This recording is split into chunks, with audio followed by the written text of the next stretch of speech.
friends, welcome back to Don't Burn Dinner.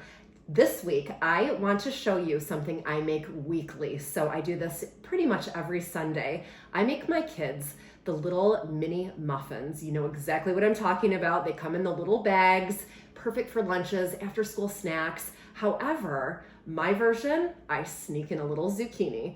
So join me as I show you how to make the easiest mini muffins from a box with a little zucchini. So make sure you like and subscribe so you don't miss any future recipes. And today, let's make mini muffins.